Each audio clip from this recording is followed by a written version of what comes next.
I've soiled my white cloak. It is the only thing I have to my fucking name. Everyone knows how the Dance of the Dragons began. A dying king, a disputed crown, a daughter named Heir, and a son born too late. The greatest civil war in Targaryen history, the war that nearly wiped dragons off the map for good, and most people believe it began in a throne room. With Otto Hightower's scheming, Daemon's ambition, or Viserys fumbling the succession. But the war didn't start with a crown. It started with a man who came from nothing, being told that he wasn't enough. The moment that launched this civil war didn't happen in a throne room, but on a ship. Season 1, Episode 5. A knight asks a princess a question, and in her answer, the Dance of the Dragons is conceived. Thousands of people are going to die because of what's said in that room, and the man behind it will spend the rest of his life insisting it was about honour. Most people watched Sir Criston Cole and saw a knight who lost his way. What actually happened is that a proud man was rejected and turned his broken heart into a holy war. Let me take you through it. The only thing he knows. To understand what that rejection did to Criston Cole, you have to understand what the man actually is. And by the standards of the people he serves, he is nothing. Criston is common-born, the son of a steward, a man who manages the household of a lord, down in the Dornish marches. He was born with no claim to land, no title, nothing of any substance. In the Red Keep, he was surrounded by people born into their worth. Criston had to win his, with a sword, one tourney at a time. It's no wonder a man like that clings to the one of the few things he can win, honour. He dons the white cloak of the Kingsguard, because in the Kingsguard, honour counts above money, or title, or land. When Criston puts on that white cloak, he is finally somebody.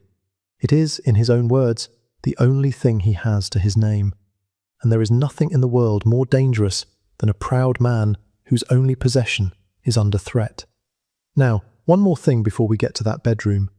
The histories aren't clear on what happened between Criston and Rhaenyra. There are two versions, and the way this show chose between them is absolutely crucial. We'll come back to that. The Vow He Broke, Season 1, Episode 4. Rhaenyra spends a wild night out in King's Landing with her uncle Daemon, who kisses her, only to abandon her in a brothel. She comes home to the Red Keep distraught and turns to the one man she can always count on, always standing right outside her door. Sir Criston Cole, a knight bound by a Kingsguard vow of chastity. And Criston breaks it. The first crack in his precious honour was not put there by Rhaenyra. He put it there himself. The great defender of the white cloak soiled it the first night he got the chance, and then spent years blaming the woman he did it with. Run away with me. Which brings us to the ship, the pivot, the single most important conversation in the entire war, and almost nobody talks about it. Criston comes to Rhaenyra with a plan to leave it all behind. Forget the throne, forget her family. Sail with him to Essos, where no one knows their names, get married, and start a new life together. In Essos, you could marry me. A steward's son asking the heir to the Iron Throne to give up a kingdom, cross the sea, and become his wife. And of course, she says no. Not cruelly, she doesn't laugh at him or dismiss him. She simply explains that she's going to marry Laenor Velaryon because duty demands it, that Criston can stay, and they can put all of this behind them. I want us to continue as we began with you as my sworn protector, my white knight. Most people watched that and saw a heartbreak, but step back and you'll realise what's really happening. A proud man believes he has just discovered what he is worth to the woman he loves. He offered her his entire life, and she offered to keep him on her staff as a convenience. For a steward's son who has spent his life being told that he isn't worth anything, it is, in his mind, the ultimate rejection. And what's worse, she made him linger on to watch her marry someone else. She didn't care enough about him to let him go. The collapse. At Rhaenyra's wedding, the wedding to Laenor Velaryon, which Criston has to stand and guard, a knight named Joffrey Longmouth figures out Criston's secret. Joffrey is Laenor's lover, and he recognises the pain in Criston's eyes, the pain of watching the person he loves marry someone else. So Joffrey makes what he thinks is a friendly offer. We should swear to each other to guard them and their secrets, because if those are kept safe... A pact, mutual protection. And Criston's response to being seen, to someone knowing that his cloak is already soiled, is to beat Joffrey Longmouth to death with his bare hands, at the wedding feast, in front of the entire court. Most people saw a man snap, but this was nothing more than a man trying to kill the evidence of his own dishonor. Joffrey didn't threaten Criston. Joffrey offered to protect him. But Joffrey knew. And to Criston, whose entire identity is defined by the appearance of honor, being found out is the same as being destroyed. In the aftermath, Criston nearly takes his own life. The broken vow, the murder, the realization that eventually his shameful secrets would be revealed and his reputation ruined. He's ready to end it all when Alicent Hightower finds him. The Queen, the one person, feels a similar sense of betrayal by Rhaenyra. She stops him and gives his shame somewhere to go. The relabelling. And here is the trick that sets the course for the rest of Criston Cole's life. Unable to take his own life, and unable to cope with being rejected by Rhaenyra, Criston cleverly reframes the entire issue. Instead of being about love, the entire affair is now about honor. This is the piece of self-deception that turns a jilted lover into a kingmaker. He can't say the truth. I hate her because she wouldn't have me. Because that would mean admitting his whole self-image is a lie. So he substitutes the only possession he has to offer, his honor. He didn't get spurned, he got disillusioned. Every time Criston breaks another vow, he says the word honor a little louder, and he believes it a little more, because the alternative is facing the simple, factual rejection that ruined him. He crowns a usurper and calls it loyalty. And when old Lord Beesbury dares to point out, at the council table, that they are committing treason against the rightful heir,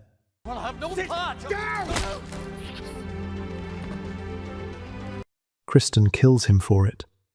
The knight who worships honor, erupting into lethal violence the instant someone says an honest thing in a room full of liars.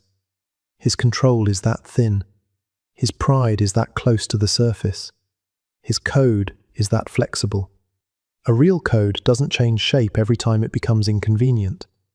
What Criston has isn't really a code, it's a costume, and he wears it so well he even fools himself. The hypocrisy. If you still doubt that Criston's honor is a mask, you'll have a tough time explaining this one. Remember what Criston condemns Rhaenyra for. Her desire. She is, in his mind, an indulgent woman who can't control herself. He builds his entire identity on being the disciplined one, the pure one, the man who holds the line she couldn't. And then he hops into bed with Queen Alicent. The exact same sin, the same broken vow of chastity, now with the wife of the king he serves. And yet he feels nothing but righteous. Finally, in the Season 2 finale, Alicent's own brother says what everyone's been thinking, right to Criston's face. Do you think nothing of your oath, Lord Commander? The oath. The white cloak. The only thing he has to his name, and he's soiled it twice now, with 2 different women, while spending the whole war condemning one of them for it. Every stone Criston Cole ever threw could rightfully be aimed at himself, and his self-deception was so total that he somehow never realized it. The version they chose. In the history books, there are 2 versions of what happened between Criston and Rhaenyra in that bedroom, and they contradict each other completely. One is Septon Eustace's account. In it, Criston is the lovesick one. He slips into Rhaenyra's chamber, confesses his love, and begs her to run away with him. She refuses him, telling him a Targaryen is meant to be more than the wife of a sellsword, and that if he can forget his Kingsguard vows, he can forget his marriage vows too. Humiliated, Criston's shame turns to hatred. The other is Mushroom's account, and in Mushroom's version, it's the reverse.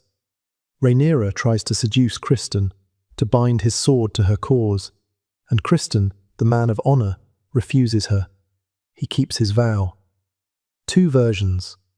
One where he's a proud man undone by rejection, one where he's a virtuous knight who resisted a princess.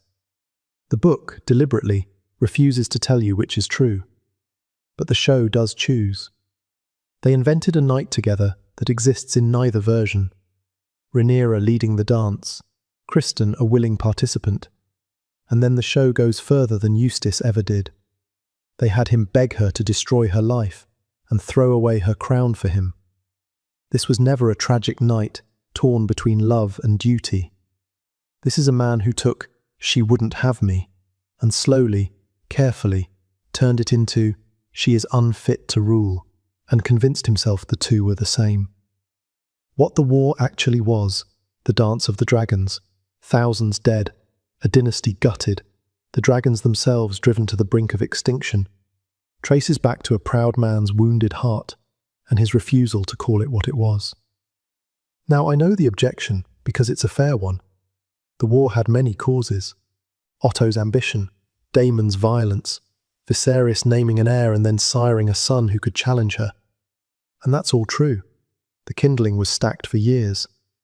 But kindling doesn't light itself. The situation required a hand to strike the match, and the man who actually crowned the usurper, who led the armies out of King's Landing, who turned a cold succession dispute into open slaughter, was Rhaenyra's own sworn protector. Remove Criston Cole, and the Greens have a claim but no sword. So he really isn't one cause among many. He's the one who set the whole thing off. And he did it because a woman told him no. On the very day the Greens steal the throne, another member of the King's Guard makes a different choice. Sir Harold Westerling, the Lord Commander, a man who actually believes in the white cloak, refuses to serve the usurpation. He unclasps his cloak, lays it down, and walks away. That is what honour actually costs. Harold keeps his oath by giving up the cloak. Criston keeps the cloak and gives up the oath, and calls himself the Honourable One. Criston Cole died at the butcher's ball, cornered and shot down with arrows after he refused to yield, his head cut off and carried on a spear to the next battlefield. And I promise you, right up to the end, he believed that history would remember him fondly. That's what makes him one of the most tragic figures in all of Westeros. Not that he fell, but that he never once understood why. The closest he ever comes to the truth is after witnessing the horrors of the war he started. The dragons dance, and men are like dust under their feet, and all our fine thoughts, all our endeavours are as nothing.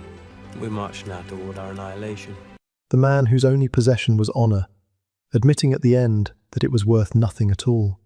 You'll never hear Criston Cole say that word again without hearing the utter hypocrisy that lies beneath it.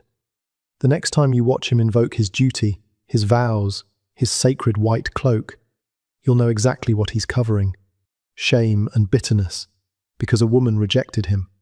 So tell me in the comments, what was Criston Cole actually loyal to? His king? His honour? Or the wounded pride he spent an entire war refusing to name? Drop your answer below and make your case.